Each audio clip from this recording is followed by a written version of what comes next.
Yo. Yo. Cheers. Back, baby. We're fucking back. We're back. Classic. We are back. We are back. That was my lame idea, but I liked it. I actually really dig that song. Who is that? that's The Hangover. Yeah, but I know the thing, but what song? Is that MGMT or something? Oh, I don't know.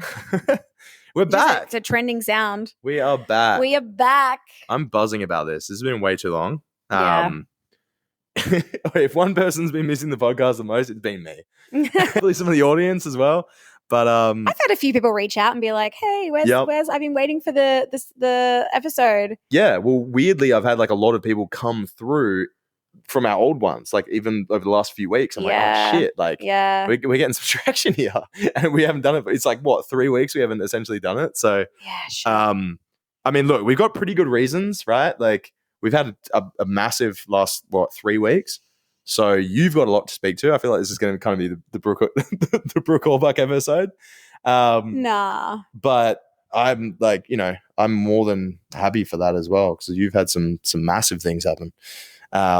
So I guess where should we start? We've actually got some stuff written down as well, which is this is new for us. We got a bit of an agenda because there's just too much to talk about. Well, let's just start with what's Firstly, been happening on the last 3 weeks. Oh yeah, that's mine. Yeah, that is yours. Cheers. It's good to have you back. Good to be back, baby. Oh, it tastes like dog shit. Nice. All right. So give us a bit of a rundown. Yeah. So the last podcast we left off where, Scott was going to go into a really big month, biggest month of his life, and Oakland and I were being shipped off to Perth. Yep. To shipped off. I like that. Yeah. Shipped off to Perth to basically give you the space and, all that kind of crap. So we did that. And the day before we flew out, I got really sick. Yeah. So sick. I honestly thought I was dying. But managed to pull myself together, get on the plane. And then it's when I landed that I was like, whoa, okay, I'm genuinely sick. Yeah. And we got like one of those like IV things beforehand, right? Yeah. Because you got sick before me. Yeah. And I could tell that I was getting sick. So we went and did the IV thing, which I feel like made us worse. Well, yeah, we got to be careful saying that because it's another story. But there's this chick I just watched this morning who like went on TikTok and talked about how she was sick and went and got an IV thing, and it blew up. And it was someone from the Bali embassy messaged her and was like, "I'm blacklisting you from this country. Like you will never be able to." Yeah. So okay. We love Bali IV. We love it. Oh, IVs. as in like.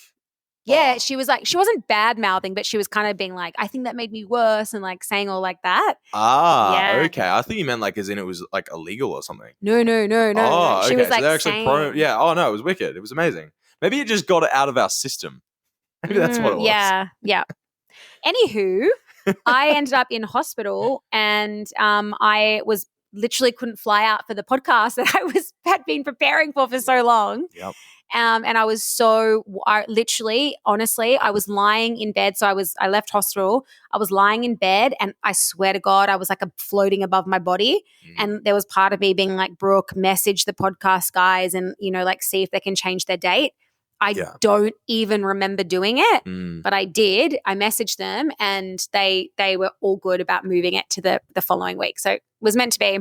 My mentor reminded me that life happens for me, not to me. Yep. And when I actually stopped and reflected, I had set a goal of hitting 100 members by the time of that podcast. And when I was sick, I think I was at like 87, 88. And so it's a weird way of like delaying. Oh, but right. by the time I got to the podcast, I was at 98 members. Nice. Yeah. 2 off. Yeah. Wasn't quite 100, but it doesn't matter. It's like, when you say things and it kind of feels so far away until you're there. Yeah. That was a really big milestone for me. That was a massive back end. I remember being like, 2 weeks out or something, and you were at like 60 or 70 or something. And I was like, shit. Like, yeah, it really. You got to grow like, however much percentage, like in a 2-week period as opposed to the however long it had got you to that point. So exactly. That was a big gap. Yeah. And while I was dying, oh, quick, pick it up. Yeah. Oh, gosh. Just spilled one of our drinkies. While we were no, it will cut out. No, wait, keep going. While we were while I was dying in bed, I got a phone call and I had been invited to attend the Inner Circle ClickFunnels event in Cancun, Yep. literally in a week. So I did the impossible. I really did.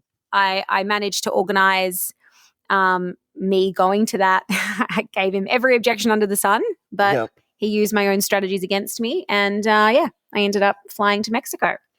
Yeah, you gave a partner objection, right? I gave every objection. Really congruent. Yeah. Yeah, I think that's one of those in things. my mind, I just was thinking like, there's no way. Like I'm about to fly out to Brisbane, like Oakland. Yeah. You're here. Like it just, in my mind, it actually logistically didn't make sense. And then Yep. I actually thought to myself, I'm constantly telling my girls to say yes to things and to, just make it work. Yeah. And so I wanted to be congruent and take some of my own advice. And so I remember telling Mum I was going to Mexico and she just burst into tears. Really? Yeah. You didn't tell me that. Well, she was really worried about me going to Mexico. Well, yeah. I mean, with current events, right? Yeah, I remember you telling me, right? And I was just like straight away, like, of course you have to do that. Yeah. Because I guess in saying that, right, like saying yes to opportunities, because this is something that I'm learning as well, is like you need to be able to also say no to opportunities. And the most successful people in the world can say no the most. It's literally a Warren Buffett quote. It's like the most successful people in the world say no to majority of things. Yeah. So like you need to just do those things that are going to be the biggest needle movers and moving you towards your North Star, which for you is she sells. Yeah. So like that was the second I heard that, I was like, boom, that's a needle mover. Like that's, we must work around this. Yeah. Yeah. No, I really appreciate you being so open and supportive when it came to that.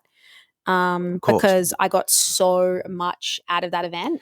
Yeah. Well, let's talk about that. Right. So like, that was a massive spanner in the works. It kind of threw everything off, but like, obviously it was for a reason. Right. So give us the rundown. Like what was the event like? Like what was the biggest takeaway? Like what was the biggest things that you learned from it?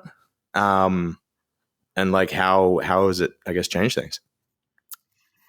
Oh, like where do I even start? Like first of all, surrounding yourself with people who are doing better than you, doing the things that you want and they're being successful at it. Like there's nothing that compares to that kind of like energy, the magnetism that you feel being in that room. Like I had no sleep, literally. I jumped off a plane that I think I was flying for like almost 24 hours, jumped off a plane, couldn't even have a shower, hadn't brushed my teeth, like disgusting. Gross. Walked into this event and instantly was awake. Yeah. Like I just instantly woke up. Russell Brunson just. All the crazies in one room, right? Yeah. It's just, whoa. I don't think you can ever be or watch anything from that guy and not just immediately get energized. It was electrifying. It really was. People don't just say shit. Yeah. Like they tell you to surround yourself with like-minded people, to surround yourself with people who are doing the things that you want to do and you haven't got there, but yet we just hear that and don't do it. It becomes almost like a thing that like, you're like, it's just like a quote, but like success leaves clues and everyone says the same things. Without going on too much of a tangent, one of those things that I always heard in the past, which I was always like, how does that make sense? Was like the moment that you let go of money more and you're more giving with money, you will get so much more of it. Yeah, like that abundant mindset. 100%. And I never understood that. I was like, that makes no sense. I was like, that's what rich people say so that rich people make more money. Yeah. Yep. It was just an incredible experience and mainly the networking for me. I got to meet some really incredible people, rub shoulders with, like multi-millionaires. Yeah.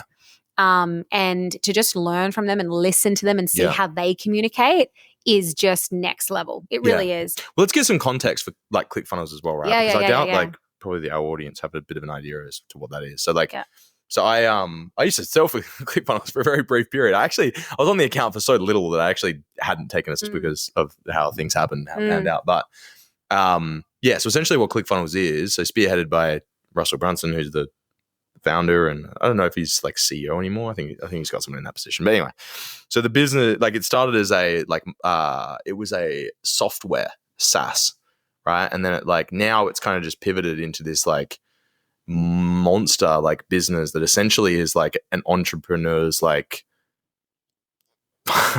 like I don't know how to like Wonderland, I guess you would call it, right? Like it's like the whole thing is like it's the 1% crazies. Like they've got that like cultish kind of thing to it. Yeah. And it is kind of cultish, but like it's cultish in a good way, right? Because it's like all positive.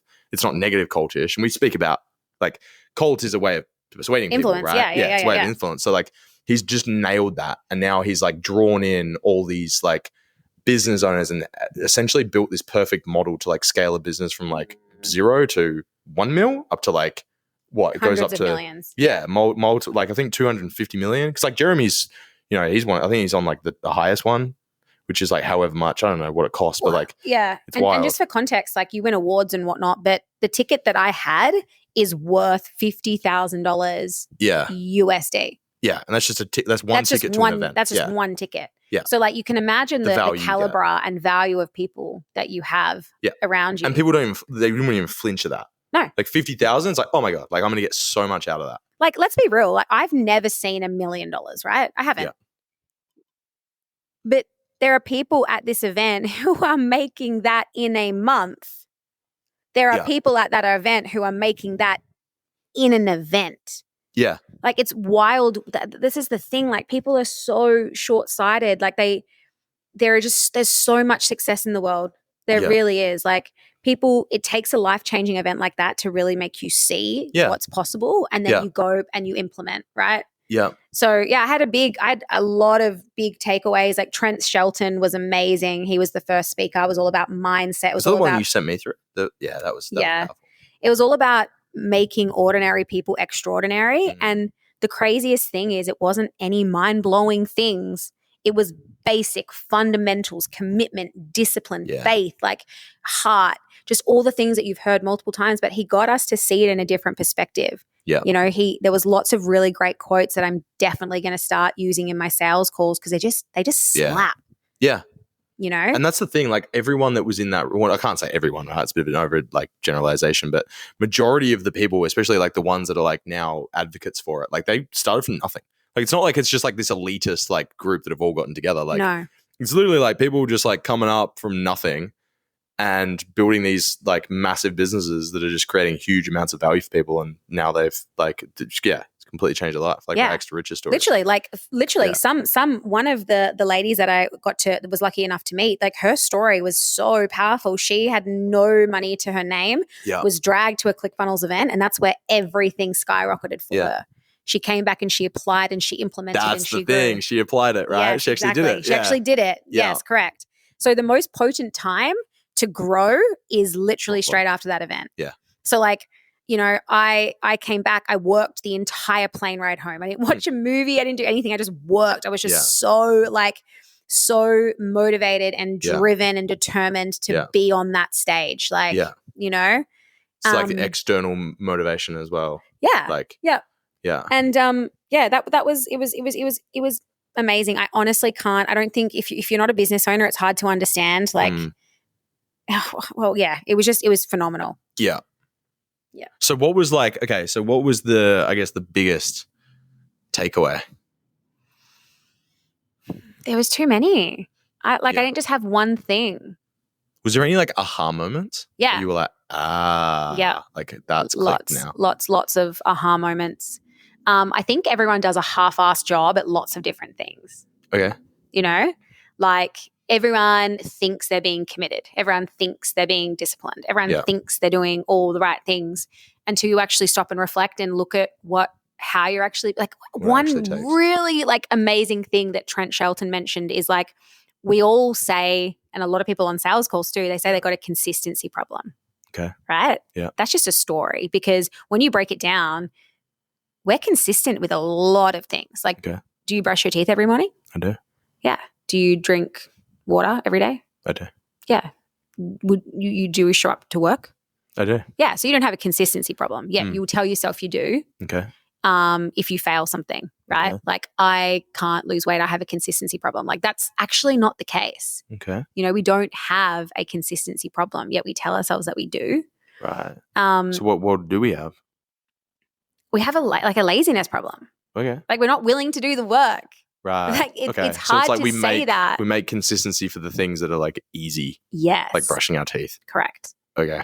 So like we're just not willing. We just don't get after it. Mm. We just don't. And then we make stories in our minds to make ourselves feel better. Like, oh, I have a consistency problem. Like it's really hard for me to commit to something. The victim flares up. We go Correct. into effect. It's like, this is happening to me. Yep. Yeah. That's the best thing about those stories, right? Is because like whenever you really look into any of those people, because I went through the course.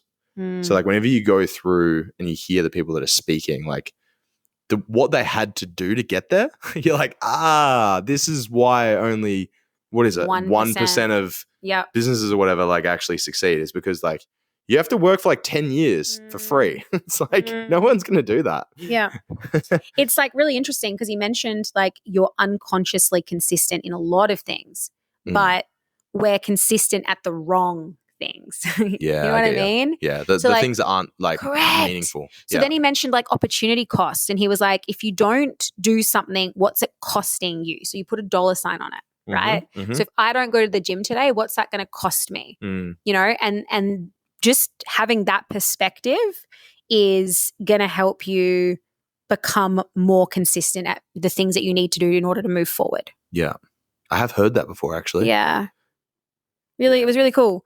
And he mentioned like skill set is great, but it's mindset that actually sets you apart. And I'm learning that more and there more. There it is again, more. Yeah. Noticing a bit of a theme there. Yeah. Yeah. Like skill set will get you, so far. Yeah. But you really have to just have your mindset on fucking lock.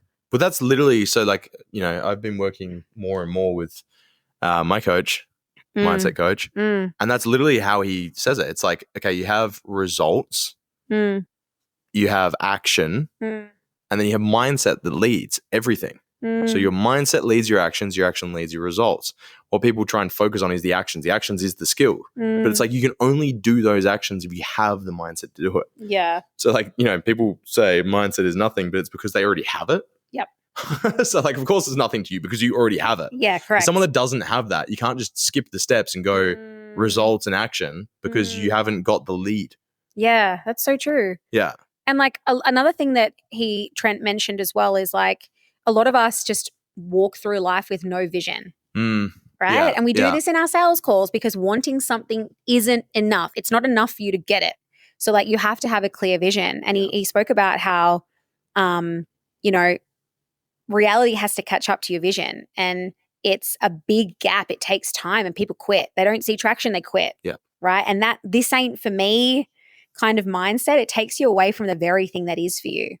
Right? Yeah. And sometimes the closest people to you are the ones that can't see your vision. And the way that he conceptualized that is he was like, if you go to the eye doctor, what's they called? What is an eye doctor called? Optometrist. Oh, optometrist. Like orthodontist was coming to mind. Anyway. It's a teeth guy. You go to an optometrist and you get your eyes checked, and he's like, hey, you need glasses. And you're like, okay, cool. You get the glasses. You come home. Your husband's like, hey, like, oh, cool. You got glasses. Let me try them on. He tries them on. He can't see. Yeah. Because that prescription's not for him. Yeah. So you can't be mad at the people who can't see your vision. It's just not their prescription. Yeah. That doesn't mean you back down. That means you go harder. You show them.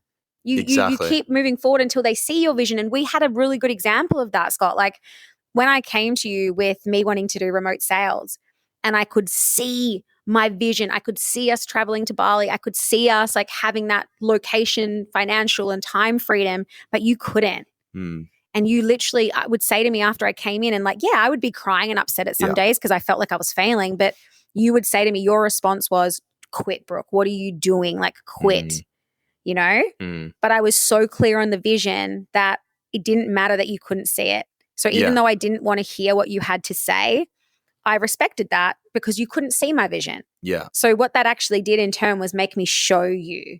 Yeah. And eventually you could see. Yeah. Right? Yeah.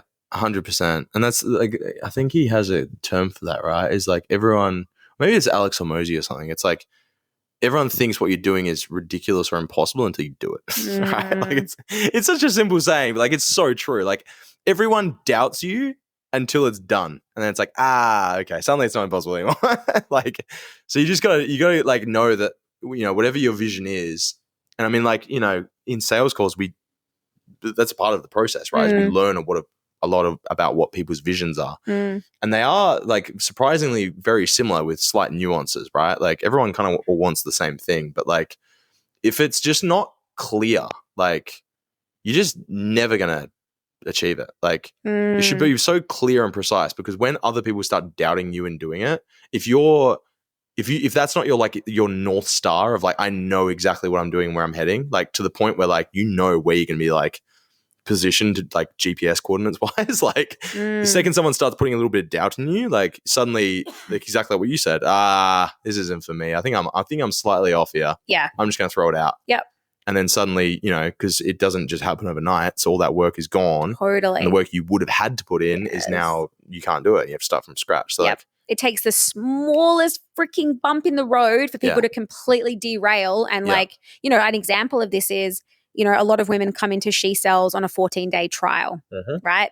And some of them will come in and they'll do nothing for 14 days and then they get charged. And they're like, like I got charged. Like this is fraud. Like you, like literally they build this story in their mind to like justify the fact that they've done fucking nothing for 14 days. Yeah. And all of a sudden they don't want financial, location and time freedom anymore. Yeah. They just want a refund. And I'm like, because they were like, this is like, I have to actually do something. Correct. Yeah. Everyone wants a free handout, right? Yeah. Like you can make things as easy as possible for people, but they still like you will still have people that just want things for free. It's like, it's wild. Life does not work like that. It's it just simply doesn't. Like literally a quote that has literally resonated me. It slapped me in the face.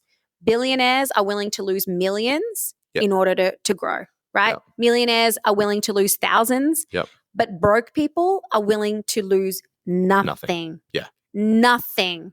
Yeah. And there's a clear problem right there, right? Yeah. Like they're not willing to let go of $145 to actually make an informed decision about whether they can do this. Yeah. And even like, because I mean, the way that you would like argue that, right, is like, well, it means more because it's a higher percentage. Like it means more because it's, you know, that money means more to them, right? I don't agree with that. But it's not. Like you literally, even if you would look at percentages, like who was it? Elon Musk or something, like billionaire, right? He literally went like, I think bankrupt like 3 times or something on his like ascension. Yeah. So like, and you know, that's 100%. You know what I mean? So you can't be like, oh, it just wasn't worth as much. It's like, no, that was 100% of his income. Yeah. It's the same as a guy that's on $3K a month. Well, let me ask you know what? I'm going to fucking put my entire $3K a month into this thing because I see this is going to get me where I need to go. Correct. They're willing to lose everything in order to like level up. Exactly. Right. And that's just what's crazy to me is like, I don't want to work with women who are not willing to lose everything in order to get to their vision, because that tells me that you're not wearing the right freaking glasses. Yeah. You haven't got the right prescription. Yeah. You want something, but you're not willing to do what it takes to get there. Exactly. I don't want that. If that's you and you're in my community, like please leave, because I want women who are willing to put themselves on the fucking line. Yeah. Like throw themselves into sink or swim scenarios, because I guarantee if your vision is clear enough, you will swim. Yeah. And when we're saying this, we're not saying like people, hey, like, you know, put your family to the side and like, you know, use your kids. I'm saying do what it takes. It's like, it's time, because this is something that Alex Hormozi talks about a lot as well, right? Is like when you are a brokey, right, in quotations, or whatever you would class as a brokey, like you have time. That's your thing. That is your resource. That's why essentially you're broke. So like you can't be rich and have time, and you can't be poor and be busy. That's his equation. So it's like, hey, I get it, right? Like, you know, you don't have the money, but you fucking sure as hell have the time. Like, go through the fucking program, right? Yeah. Like, you got 14 days for free. When I started learning sales, you remember this, right? Like, I think I put maybe 50 hours a week into just learning sales. Yeah, you're driving me crazy. Like, because Oki was a baby, and I was sitting in the rocking chair with my AirPods in, and I was rocking him to sleep, feeding him with the bottle, listening to sales calls. Right. Listening to Say trainings. it louder. Yeah. You did what it takes. Exactly. Because I was like, You okay, worked this is a full-time. thing. Yeah. I was like, ooh, hello, this is a thing. This is a possibility for me to be able to get really good at something that I see a lot of, like, I have a high interest in. So it was a passion, which it kind of needs to be, because you need to enjoy what you're doing.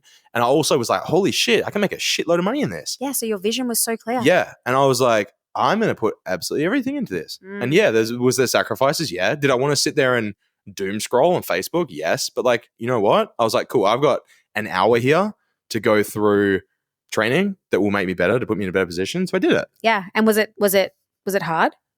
Yeah, it was hard. It was hard. Yeah. Right? Like, but the thing that I was sacrificing was my time. Mm-hmm.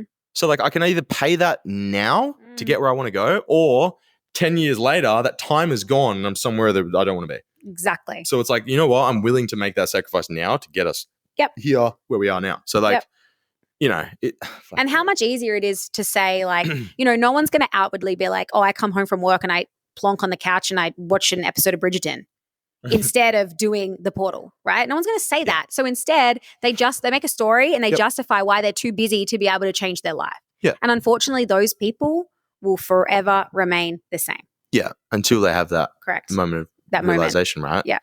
Yeah. 100%. It's just it really fires me up because I'm like, man, so many people want that life, right? Yeah. But they're just not willing to do what it takes, to give the patience, to give the time, to like actually learn how to do it. Yeah, well that's so that's like literally like psychology, human psychology, right? Like the pain of the present has to outweigh the pain of the pain of not taking action has to outweigh the pain of the present. Correct. Yeah. Right? So like if you don't feel enough pain to do the thing, right, then you're just going to live in the subtle pain that you're in right now. Exactly. So like that, you know, that's the thing, right? Because everyone's like living in a place of pain, right? Like perfect example. People that are like, okay, for myself, right? I want to have a six pack. It'd be wicked. It would be sick. Okay, I'm not gonna lie. If I'm going to Nirvana, which is the gym that we go to, and I rip my shirt off and I look like fucking 99% of the other guys that are there who are shredded, right? It's just a Bali thing. I don't know how it works. I'm waiting for it.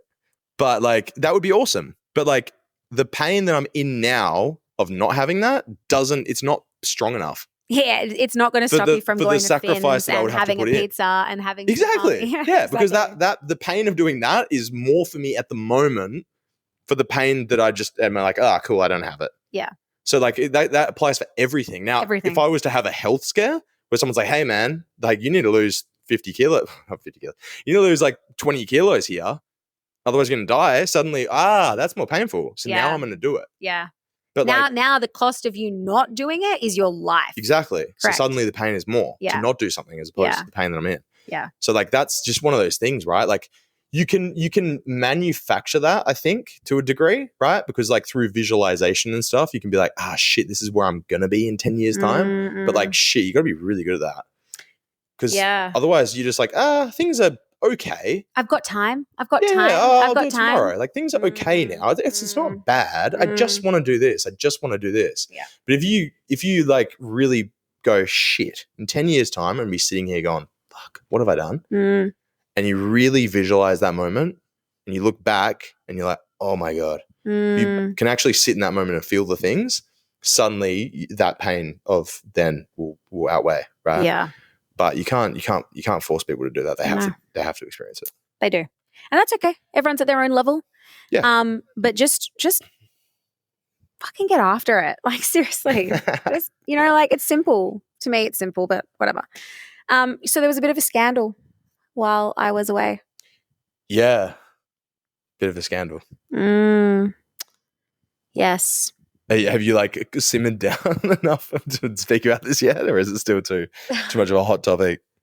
I have lawyers taking care of it, so yeah, excellent. I have simmered down because I know like karma's a bitch. Yeah, I think the audacity. All right, let's go on. So people have context. So one of my beautiful girls was like sent me a DM. And I was literally about to head down to like a mastermind event that they were running on the beach. And I was like really excited to network and share a little bit more about She Sells. And she sends me this photo of this girl who lives in Miami. And she was like, oh my God, like, no one can copy your logo.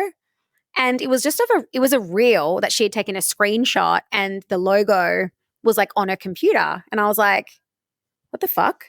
That was your logo? Yeah. Okay. All right. You keep going because we got. I was literally like, what the fuck? And I could feel my heart starting to like race it. Like my blood was boiling. Yeah. Because I'll tell you why in a minute. So I go onto her page, 163,000 followers.